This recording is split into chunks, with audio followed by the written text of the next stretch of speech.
BTech లో ఉన్నప్పుడు love చేసుకున్నాం మేడం. అంటే పెళ్లి చేసుకుందాం అనుకుంటున్నాం మేడం. ఈ విషయం వాళ్ళ నాన్నగారికి తెలిసింది మేడం. తెలిస్తే వాళ్ళ మా ఇంట్లో బెదిరించారు మేడం.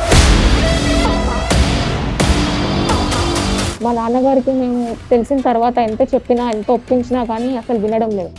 నన్ను బెదిరించడం కానీ లేదంటే తినని బెదిరించి వీళ్ళ అమ్మ నాన్నని బెదిరించి కొట్టడం, ఇతను ఒకసారి కొట్టారు కూడా. ఎంత బతిమలాడినా ఎంత రిక్వెస్ట్ చేసినా కానీ ఒప్పుకోవడం లేదు. ఇంకా మాకు చనిపోవడం తప్ప వేరే ఆప్షన్ లేదు మేడం. మీ చనిపోవటం పాడుగాను వచ్చిన కాడి నుంచి అదే డైలాగ్ చెప్తున్నారు. అంత ఈజీ అయిపోయిందమ్మా మీకు. హలో డాడీ, నేను గౌతమ్ అని మాట్లాడుతున్నాను డాడీ.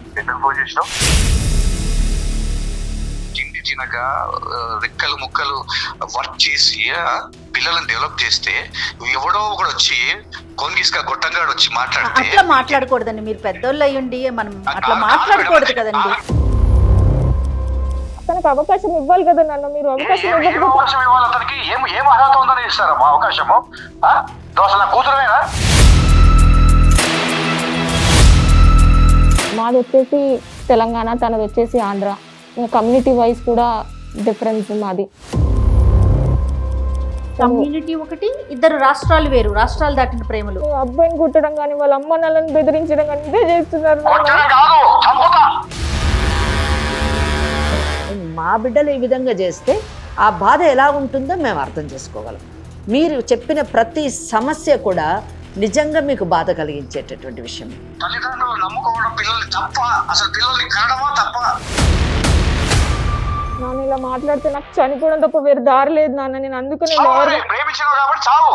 నేను చస్తా ఇక్కడ, నేను చస్తా, ఇక్కడ ఉన్న వాళ్ళందరూ చస్తాం ఇక్కడ. ఇలా పిల్లలు కానీ వెళ్ళిపోతేనండి మాకు ఒక హైకోర్టు అంటే మనకు చట్టం ఒక అవకాశం కలిగించింది. ఈ వయసులో మళ్ళీ మొదటి నుంచి టెన్షన్స్ ఏంటి మేడం? ఏ పిల్ల కోసం అయితే మనం ఎంత కష్టపడ్డామో ఆ పిల్ల కోసం మళ్ళీ మొదటి నుంచి ఆలోచించాల్సిన పరిస్థితికి వచ్చింది జీవితం.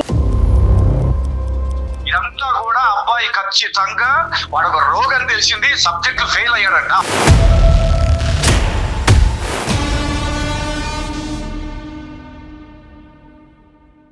లీగల్ అడ్వైస్ కార్యక్రమానికి స్వాగతం. అమ్మా నమస్తే. నమస్తే అండి. అమ్మా, గౌతమి, సందీప్ అనే ఇద్దరు పిల్లలు మన అప్రోచ్ అయ్యారమ్మా. మేమిద్దరం చనిపోదాం అనుకుంటున్నాం అంటే డిసైడ్ అయిపోయారనమాట. ఓకే, వాళ్ళకి అంత కష్టం అంత కష్టం ఏమొచ్చిందో ఒకసారి మనం తెలుసుకుందాం. అంటే ఇంట్లో తల్లిదండ్రులు ఉంటారు, సమాజం ఉంటుంది, చుట్టాలు ఉంటారు, ఇంకా వాళ్ళకి వేరే ప్రపంచంతో సంబంధమే లేదంటమ్మా. ఇద్దరు తనువు చాలిస్తారట. Oh my God. మరి వాళ్ళతోనే మనం మాట్లాడి తెలుసుకుందాము. నమస్తే అమ్మా. నమస్తే అమ్మా. చెప్పమ్మా సందీప్. లవ్ చేశాను మేడం. ఎవరు అసలు ఆ అమ్మాయి? ఎట్లా పరిచయం నీకు? నా కాలేజ్ లో పరిచయం మేడం. మీ క్లాస్మేట్? Junior madam. నాకు 2 years బ్యాక్ జూనియర్ అన్నమాట. ఎన్ని సంవత్సరాల నుంచి పరిచయం? అంటే బీటెక్ లో ఉన్నప్పుడే పరిచయం.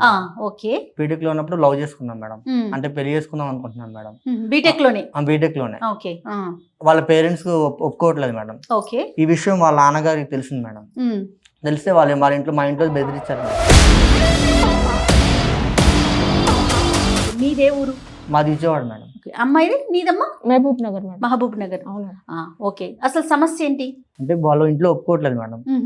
మీ ఇద్దరం కలిసి బతుకుదాం, చచ్చిపోతాం అవసరమైతే. ఇంకా చచ్చిపోవటమే ఫైనల్? ఒప్పుకోపోతే చచ్చిపోతాం మేడం. నువ్వేమంటావు తల్లి? నేను అదే అంటాను మేడం. మా నాన్నగారికి మేము తెలిసిన తర్వాత ఎంత చెప్పినా ఎంత ఒప్పించినా కానీ అసలు వినడం లేదు.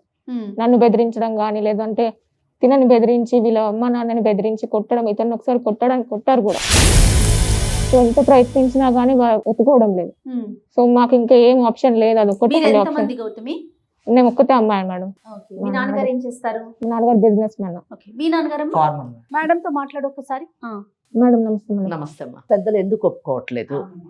మా ఫాదర్ యాక్చువల్లీ బిజినెస్ మ్యాన్ అండి. నేను ఒక్కతే అమ్మాయి. చిన్నప్పటి నుంచి చాలా ముద్దుగా ఏ లోటు లేకుండా చూసుకున్నారు. సో నేను స్టడీస్ కని చెప్పి హైదరాబాద్ రావడం జరిగింది. సో ఇక్కడ బీటెక్ లో చదువుతున్నప్పుడు ఈ అబ్బాయి పరిచయం అయ్యాడు. ఒక 2 years నుంచి బాగా కేరింగ్ గానీ బాండింగ్ బాగా ఇదై నేను ఇంకా ఈ అబ్బాయిని పెళ్లి చేసుకుందామని అనుకుంటున్నాను. అది మా నాన్నగారితో చెప్పాను. బట్ మా నాన్నగారు అస్సలు మమ్మల్ని మీతో పాటు బీటెక్ చేశారు కానీ ఉద్యోగం లేదు. ప్రయత్నిస్తున్నాడు. అంటే ఎంతకాలం అయింది బీటెక్ కంప్లీట్ అయ్యి? చదువుతున్నారా? అయిపోయింది? 2 years అయిపోయింది మేడం. కంప్లీట్ అయ్యి 2 years అవుతుంది. మీరు ఇంకా చదువుతున్నానండి. 4th year అండి. ఓకే. సో అదే చెప్పాను కానీ వినడం లేదు. చంపేస్తా అంటున్నారు. ఉద్యోగం లేకపోవటం ఒక్కటే సమస్య, ఇంకేమైనా సమస్యలు ఉన్నాయా వారికి? వాళ్ళకి ఉద్యోగం కాకుండా వీళ్ళది పేద ఫ్యామిలీ మేడం. మీ నాన్నగారికి తెలుసా వాళ్ళ ఫ్యామిలీ బ్యాక్గ్రౌండ్ గురించి ఇవన్నీ నువ్వు చెప్పావా? మాట్లాడారా ఆయన? మాట్లాడారండి. సో అయినా కానీ వెళ్ళి బెదిరించడం కానీ, ఎలా చేసుకుంటావు, కొట్టడం కానీ ఇలా చేశారు మేడం. ఎంత బతిమలాడినా, ఎంత రిక్వెస్ట్ చేసినా గానీ ఒప్పుకోవడం లేదు. ఇంకా మాకు చనిపోవడం తప్ప వేరే ఆప్షన్ లేదు మేడం. మీ చనిపోవటం పాడుగాను వచ్చిన కానించి అదే డైలాగ్ చెప్తున్నారు. అంత ఈజీ అయిపోయిందమ్మా మీకు. మీ ఇంట్లో పరిస్థితి ఏంటి? ఒప్పిస్తాను మేడం. నువ్వు ఒప్పిస్తావా? ఒప్పిస్తాను మేడం ఇంట్లో. కొద్దిగా నేను అదే ఏదో మంచి కష్టపడి జాబ్ తెచ్చుకొని అమ్మాయిని చూసుకుందామనే ఉద్దేశంతో ఉన్నాను మేడం. వాళ్ళకి చెప్తే వాళ్ళ పేరెంట్స్ ఒప్పుకోకుండా మా పేరెంట్స్ మీద బెదిరిస్తారు మేడం. ఇంటికి వచ్చి కొట్టి అదంతా బెదిరించడం అవసరం, వాళ్ళు కొట్టి మేమే ఇద్దరం కలిసి చచ్చిపోతాను మేడం. 2 years నుంచి నువ్వేమన్నా ట్రయల్స్ లో ఉన్నావా? జాబ్ కోసం ట్రై అంటే చేస్తున్నా? బ్యాక్లాగ్స్ ఉన్నాయి మేడం, అవి కొద్దిగా క్లియర్ చేసుకున్న తర్వాత చేసుకుందాం అని చెప్పి మేడం. మీ ఇద్దరు పెళ్లి చేసుకుని ఎలా బతుకుతారు? నువ్వు తన్నెలా పోషిస్తావు? రేపొద్దున అంటే మీ ఇద్దరేనా? రేపు మూడో వాళ్ళు వస్తారు మీ జీవితంలోకి, ఎలా పోషిస్తావు నువ్వు? ఏదో పని చేసుకుంటా మేడం. అంటే ఇది సినిమా కాదు కదా నాన్న. ఏదో ఒక పని చేసేసుకొని తెల్లారిపాటికి నువ్వు కోటేశ్వరుడైపోయి ఉద్యోగం చేసేసుకొని సంపాదించేసేయడానికి ప్రాక్టికల్ గా ఆలోచించండి. అదే ఇబ్బంది పడుతున్నారేమో వాళ్ళ నాన్నగారు. ఇక్కడ మేడం ఒక్కటి, వాళ్ళ తల్లిదండ్రులు ఎందుకు వద్దంటున్నారు అన్నదే ఆలోచించాలి. అవునమ్మా. తల్లిదండ్రులు ఎప్పుడు కూడా వ్యతిరేకిస్తుంటారు, ఆనాటి నుంచి ఈనాటి మటుకు కూడా. ఎందుకు వ్యతిరేకిస్తారంటే వాళ్ళు ప్రేమకి వ్యతిరేకులు కాదు, శత్రువులు కాదు. వాళ్ళు కేవలము వాళ్ళ భవిష్యత్తు, ప్రేమికుల యొక్క భవిష్యత్తు ఎలా ఉంటుంది అని చూడగలుగుతారు వాళ్ళ జీవితానుభవంతో. అమ్మ అసలు నీకు ఎందుకు ఇష్టం? Madam caring madam. మా నాన్న కంటే బాగా చూసుకున్నాడు. ఒకరినొకరిని అర్థం చేసుకోవడంలో కానీ, నాకు ఏ ప్రాబ్లం వచ్చినా కానీ మా నాన్న కంటే ఎక్కువ బాగా చూసుకున్నాడు. సో అది అర్థం చేసుకోవడం నాకు చాలా బాగా నచ్చింది. ప్రేమ చూపించేది, నాకు నా జీవితాంతం కలిసి ఉంటుందా అని చెప్పి పాపం మాట్లాడేది నాతో. అలాంటి వాళ్ళు నాతో లైఫ్ లాంగ్ బాగుంటారని అనుకుంటాం కదా మేడం. మాటలు కాదు కదా మేడం, వాళ్ళు పెట్టినా పెట్టకపోయినా మాటలు అనేవాళ్ళు మేడం. ఆ మాటలకి ప్రేమికి నాకు కనెక్ట్ అయ్యాయి మేడం కొంచెం బాగా. గౌతమి ఒక పేద పిల్లోడిని ఎంచుకొని ఆయనలోని ఏమీ ఆశించకుండా తన జీవితం ఆ పేదరికంలో ఎలా కొనసాగుతుందో తను అర్థం చేసుకునే వయసు ఉంది, చదువు ఉంది. అలాగే ఆ అబ్బాయి కూడా తన యొక్క సహాయాన్ని లేదా తన యొక్క మాటల తీరుని ఇవన్నిటిని మెచ్చుకోవడం, ఆ సంస్కారాన్ని గౌరవించడం కూడా ఒక మంచి విషయం. కానీ ఇక్కడ పెద్దలు ఎందుకు వద్దంటున్నారు అన్న విషయానికి చాలా కారణాలు ఉండి ఉండొచ్చు. కానీ ఆ కారణాలు ఏంటో వీలైనంత మటుకు వాళ్ళ తల్లిదండ్రుల ద్వారా మనం వింటే బాగుంటదేమో అని నేను అనుకుంటున్నాను. మీ నాన్నగారితో ఏమన్నా మాట్లాడదామా? ఒకసారి మాట్లాడతారంటావా? ఆయన మాట్లాడదాం. మాట్లాడేకి ముందు బలమైన కారణాలు ఏమైనా ఉన్నాయా? మేడం, మాది వచ్చేసి తెలంగాణ, తనది వచ్చేసి ఆంధ్ర. కమ్యూనిటీ వైజ్ కూడా డిఫరెన్స్ మాది. సో ఈ రీజన్స్ మా నాన్నకి కమ్యూనిటీ ఒకటి, ఇద్దరు రాష్ట్రాలు వేరు, రాష్ట్రాలు దాటిన ప్రేమలు. ఇంకా డబ్బు మెయిన్.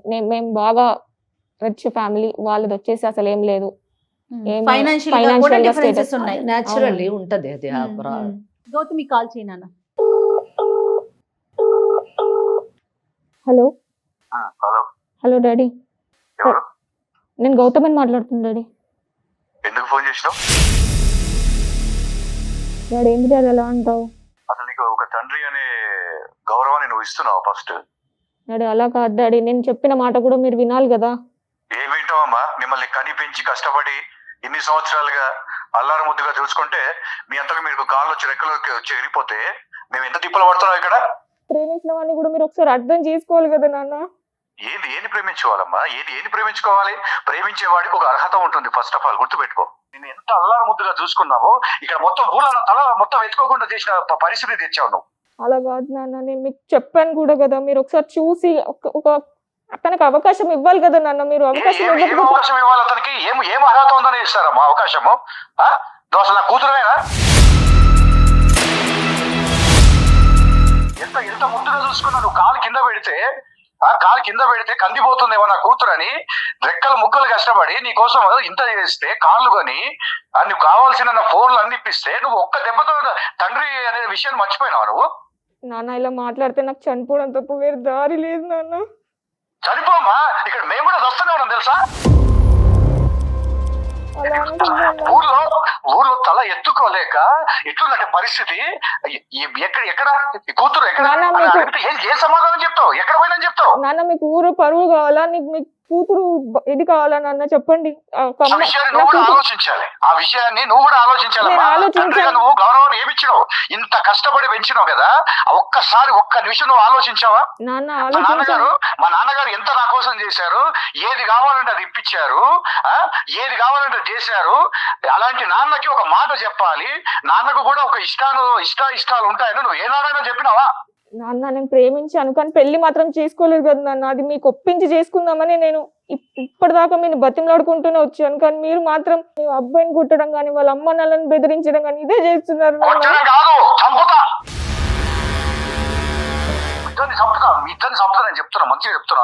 నేను ఇంకా మంచిగా చెడు లేదు, అయిపోయింది.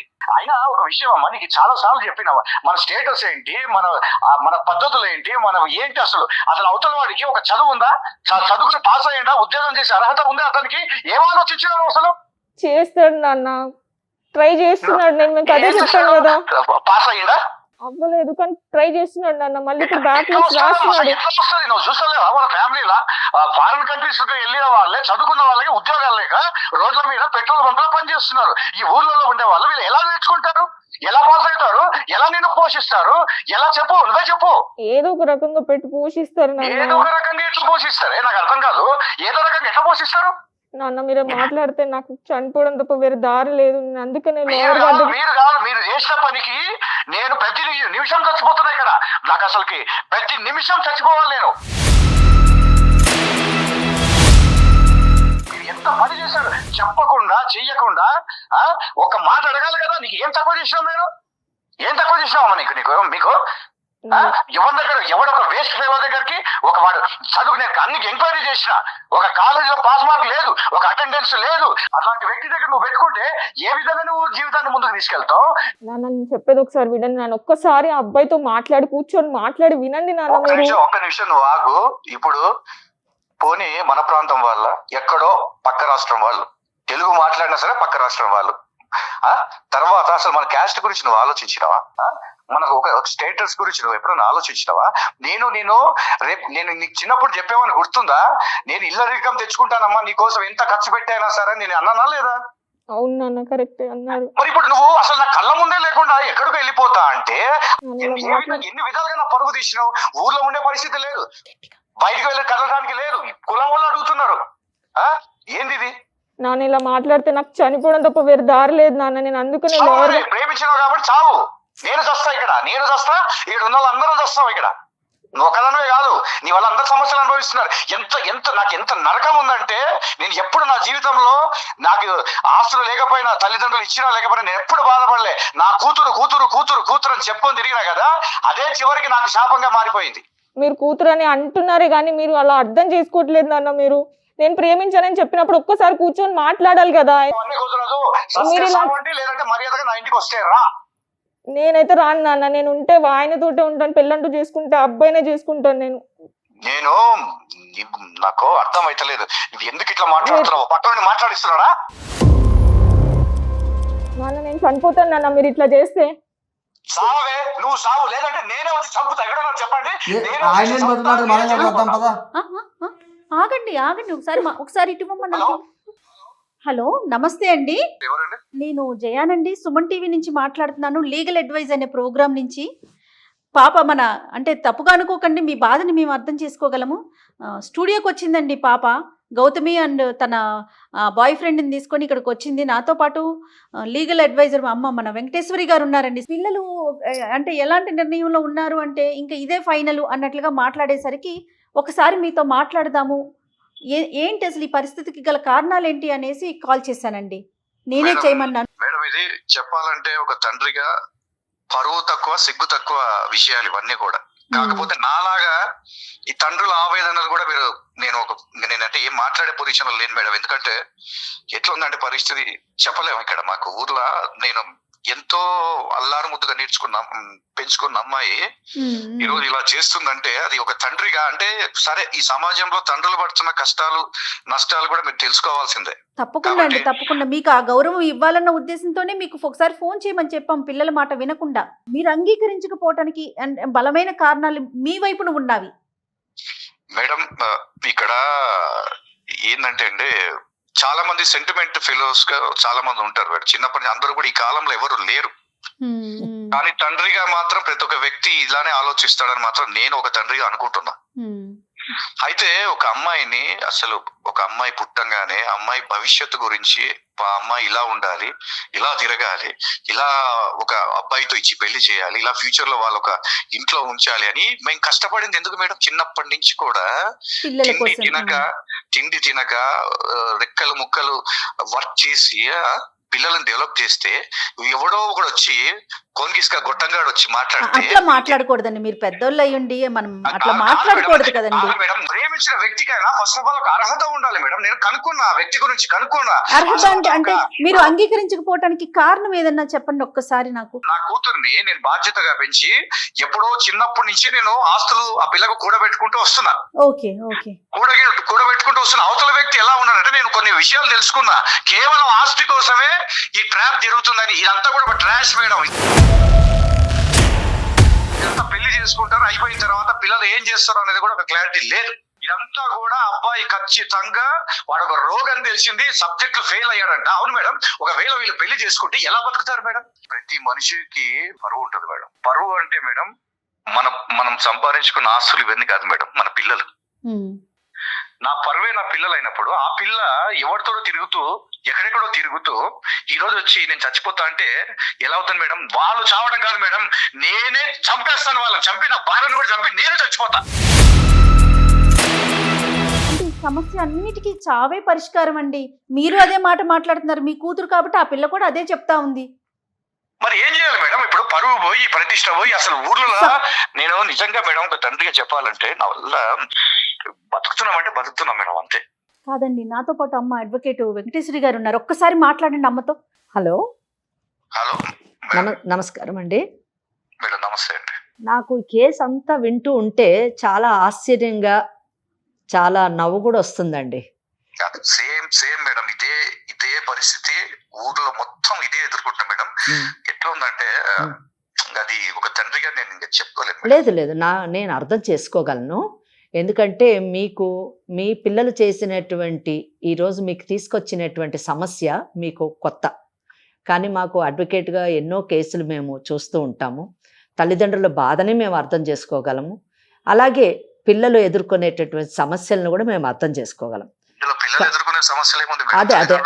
అదే మాట్లాడదాం. మీరు కొంచెం ఓపెన్ మైండ్తోని ప్రశాంతంగా వింటే తప్పకుండా ఈ సమస్యకి సొల్యూషన్ చావు కాదు. మా బిడ్డలు ఈ విధంగా చేస్తే ఆ బాధ ఎలా ఉంటుందో మేము అర్థం చేసుకోగలం. మీరు చెప్పిన ప్రతి సమస్య కూడా నిజంగా మీకు బాధ కలిగించేటటువంటి విషయం. ఈరోజు వాళ్ళు చేసినటువంటి పని మీకు ఊర్లోని మీరు తలెత్తుకోలేకుండా సమాధానం చెప్పలేనటువంటి ఒక భయంకరమైనటువంటి బాధ పరిస్థితిలో మీరు ఉంటారన్నది నేను అర్థం చేసుకోగలను. లేదు మేడం, బాధని కాదు మేడం, చెప్పాలంటే ఎట్లంటే అసలు మేమిద్దరం భార్యాభర్తల ముందు చచ్చిపోవాలనిపిస్తుంది. కానీ ఫస్ట్ దీనికి అంతటికి ఇలాంటి ఈ సంఘటన అంటే ప్రతి తండ్రి కూడా ప్రతిసారి ఇలా ఎందుకు రియాక్ట్ అవుతుంటారు మేడం అంటే ఇలా తల్లిదండ్రులు నమ్ముకోవడం పిల్లల్ని తప్ప, అసలు పిల్లల్ని కనడమా తప్ప. కనీసం నా లైఫ్ అయినా వాళ్ళకి మెసేజ్ ఇస్తుందేమో అనేసి చివరిసారిగా నేను ఇలా ఎవరు చేయకూడదని అంత గట్టిగా నిర్ణయం తీసుకున్నాను మేడం. ఎందుకంటే తిండి తినబుద్ధి అవ్వట్లా, అసలు ఒక బయటికి వెళ్ళబుద్ధి అవ్వట్లా. ఎందుకురా ఈ జీవితం, ఈ పిల్లలు ఎందుకురా కన్నాం, ఎందుకురా నాయన అనేసి. ఇక్కడ అదే విషయమే ఈ అమ్మాయి ఒక మాట చెప్పింటే వీళ్ళు చెప్పకుండా వెళ్ళిపోయి ఎక్కడికి వెళ్ళిపోయి ఫోన్ చేస్తే నేను ఇక్కడ ఉన్నానని చెప్తే ఎట్లా మేడం? ఒక తండ్రిగా నాకు బాధ్యత ఉంటుంది. నేను ఇప్పటికీ మేడం తప్పు ఎక్కడ ఉందో ఆలోచిస్తూనే ఉన్నాను. కానీ ఒక మాట నాన్న ఇలా జరిగిందని చెప్పకుండా వెళ్ళిపోయి ఊరు మొత్తం పరువు తీసేసి ఇప్పుడు వచ్చి ఇంత బహిర్గతంగా చేస్తే ఎలా మాట్లాడతాం మేడం? ఇది 100% రాంగ్ అండి. నేను మీతో పూర్తిగా ఏకీభవిస్తున్నాను. ఇప్పుడు ఎందుకు భయపడ్డారు అంటే ఆయన ఒక 3 కారణాలు చెప్పారమ్మా తనతో మాట్లాడినప్పుడు. ఒకటి కమ్యూనిటీ, ఒకటి రాష్ట్రాలు వేరు, ఒకటి ఆస్తులు అంతస్తులు. అవి 3 ఆయన చెప్పినవి నిజాలు. వాటికి భయపడి పిల్లలు చెప్పలేదేమో, అది ఆలోచించాలి కదమ్మా పెద్దవాళ్ళకి. అటువైపు కూడా ఆలోచించాలి కదా. అది కూడా ఆలోచించాలి. ఇంకో విషయం కూడా శ్రీనివాస్ గారు, నాకు నచ్చినటువంటిది ఏంటంటే ఈ కాలంలోని పిల్లలు తల్లిదండ్రులు చెప్పకుండా వెళ్ళిపోయి పెళ్ళిళ్ళు చేసుకొని తల్లిదండ్రులు వాళ్ళ కర్మానికి వదిలిపెట్టేది ఒక రకమైతే, కొత్తగా ట్రెండ్ ఏంటంటే 4 రోజులు తిరగడము, లివ్ ఇన్ రిలేషన్షిప్ అనడము, ఆ తర్వాత ఎవరి దారిన వాడు వెళ్ళిపోతున్న కాలంలో మేము పెళ్లి చేసుకుంటాము, ఆ పెళ్లి చేసుకోవడం కూడా ఎలాగ నాన్నను ఒప్పించి చేసుకుంటాము అని చెప్పేసి ఆ అమ్మాయి పదే పదే ఇందాక మీతో మాట్లాడినప్పుడు నేను విన్నాను. ఇక్కడ మీ పెంపకం యొక్క గొప్పతనం మాకు కనిపిస్తుంది, వాళ్ళలో ఉన్నటువంటి నిజాయితీ కూడా మాకు కనిపించింది. నిజం చెప్పాలి అదే మేడం, అదే నిజాయితీ ఎక్కడ పోయింది అసలు? ఈ కాలాలు ఎట్లున్నాయి మేడం, ఊళ్ళో కూడా చూస్తూనే ఉన్న పరిస్థితులు. 2 రోజులు 3 రోజులు పోతారు, పోయిన తర్వాత ఏదేదో జరుగుతుంది, మొత్తం అయిపోయిన తర్వాత నాన్న అంటే ఏం చేయాలి, ఎవరు చేసుకుంటారు నా పిల్లని?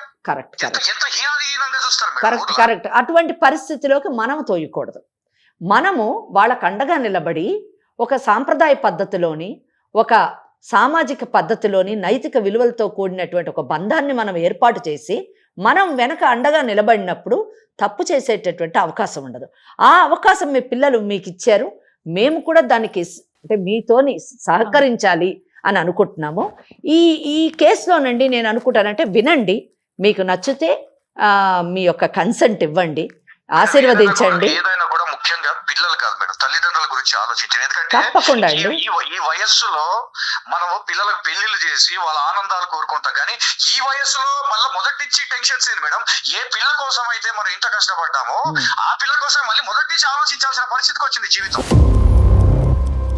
మనం ఆ పరిస్థితి తీసుకురావద్దు. మీరు అందుకే వినట్లేదు. సొల్యూషన్ వింటే మీరు ఏది చెప్తున్నారో దాంతో మేము ఏకీభవిస్తున్నాం. ఇలా పిల్లలు కానీ వెళ్ళిపోతేనండి మాకు ఒక హైకోర్టు అంటే మనకు చట్టం ఒక అవకాశం కలిగించింది.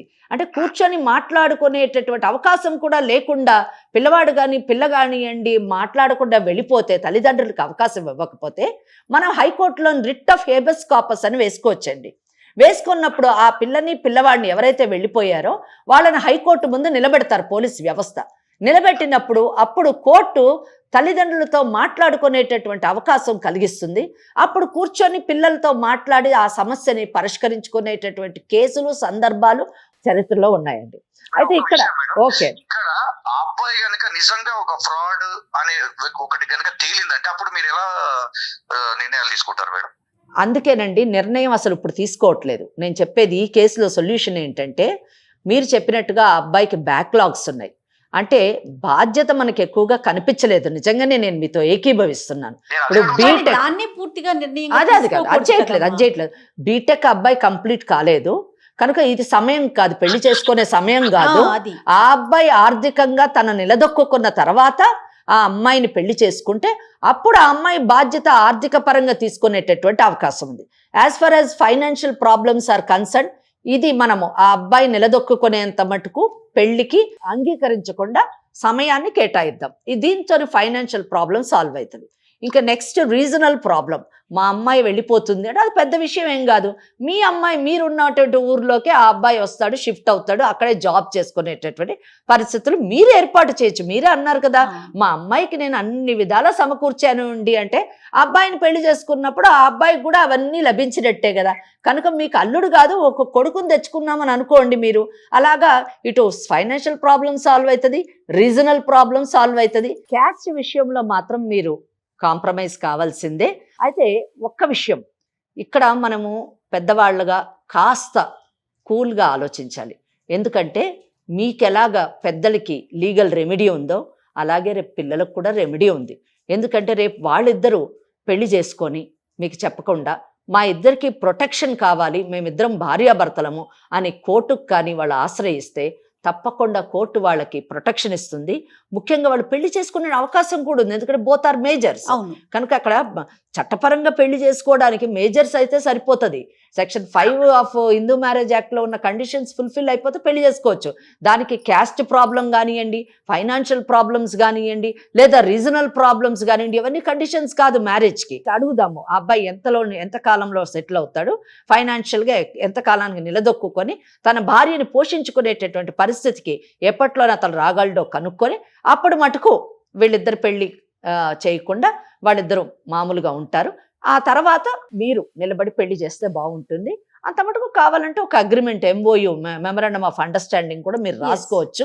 ఎందుకంటే ఆ పిల్లోడు కూడా ప్రొటెక్షన్ ఉండాలి. ఈ లోపల మీరు మీ అమ్మాయికి బలవంతంగా వేరే పెళ్లి చేసినా అది కూడా చాలా ప్రాబ్లమాటిక్ అవుతుంది. కాబట్టి ఆ అబ్బాయికి ప్రొటెక్షన్ ముగ్గురు కలిసి, అంటే వాళ్ళ తల్లిదండ్రులు, మీ తల్లిదండ్రులు, ఈ పిల్లలిద్దరూ కలిసి 3 పార్టీలుగా ఒక మెమరాండమ్ ఆఫ్ అండర్స్టాండింగ్ చేసుకొని ఆ కండిషన్స్ ప్రకారం వెయిట్ చేయండి.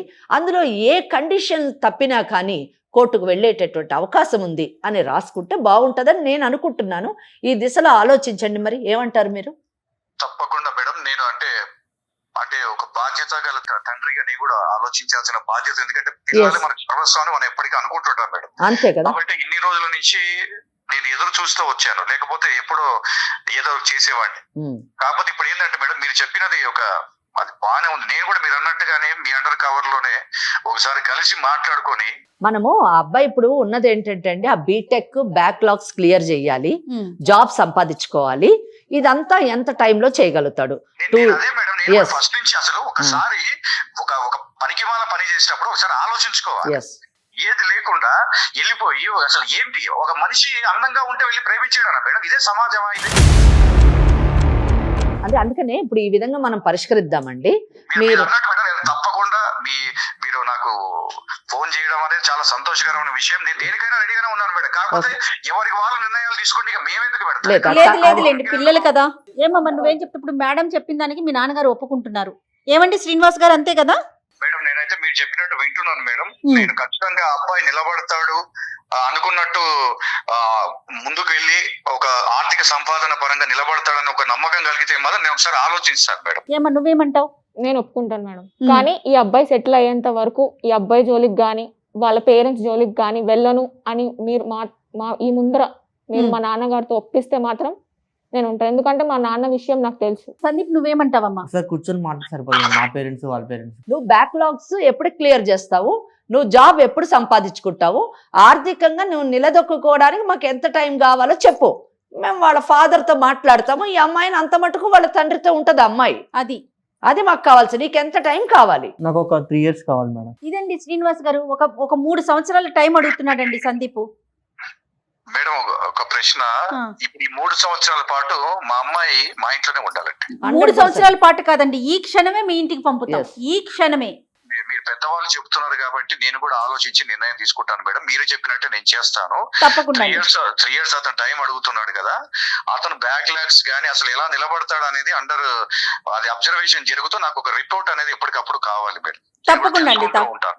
ఆ తర్వాత నేను మీరు అన్నట్టే పాజిటివ్ గా కనుక నాకు అనిపించి అబ్బాయి అనుకున్న విధంగా ప్రయత్నం చేయగలిగితే మాత్రం నేను తండ్రిగా తీసుకోవాల్సిన నిర్ణయాలు నేను తీసుకొని పాజిటివ్ గానే తీసుకుంటానని మాటిస్తున్నాను. అది పాప ఒకసారి మాట్లాడుతుందంట, ఒక్క నిమిషం అండి. నాన్న చెప్పమ్మా. సారీ నాన్న. సరే మరి నేను ఏంటంటే ఆ మాట నేనేం మాట్లాడలే పొజిషన్ లేదమ్మా, ఎందుకంటే పెద్దలు మాట్లాడారు, అన్నీ అయిపోయినాయి. వాళ్ళు చెప్పిన నిర్ణయాల ప్రకారం నేనైతే వాళ్ళ మాటని వినాలనుకుంటున్నాను. నువ్వు తండ్రి మాట నిలబెడతావా, ఏది మంచి ఏది చెడు అని నాకంటే గొప్పగా చెప్పేవాళ్ళు అక్కడ ఉన్నారు. కాబట్టి నువ్వు ఆలోచించుకొని నిర్ణయాలు తీసుకొని వస్తే నాకు అనుకున్నట్టుగా అతను మారినట్లయితే నేను నా అభిప్రాయాలు నేను చేయాల్సినవి నేను చేస్తాను. సరే నాన్న, ఇంటికి వస్తాను నాన్న. సరే, చాలా సంతోషం శ్రీనివాస్ గారు. Okay madam. నమస్తే అండి. శ్రీనివాస్ గారు, పెళ్లికి పిలవాలి మమ్మల్ని. చూద్దాం మేడం, మనం ఫస్ట్ ఆఫ్ ఆల్ అనుకున్నట్లు జరిగితే దాని ప్రకారం తప్పకుండా మీరు పాజిటివ్ గా ఉండండి. ఆ అబ్బాయికి కూడా మేము చెప్తాము, కౌన్సిలింగ్ చేస్తాము. తప్పకుండా మేడం. రైట్ అండి. నమస్తే. ఓకేనమ్మా, నమస్తే.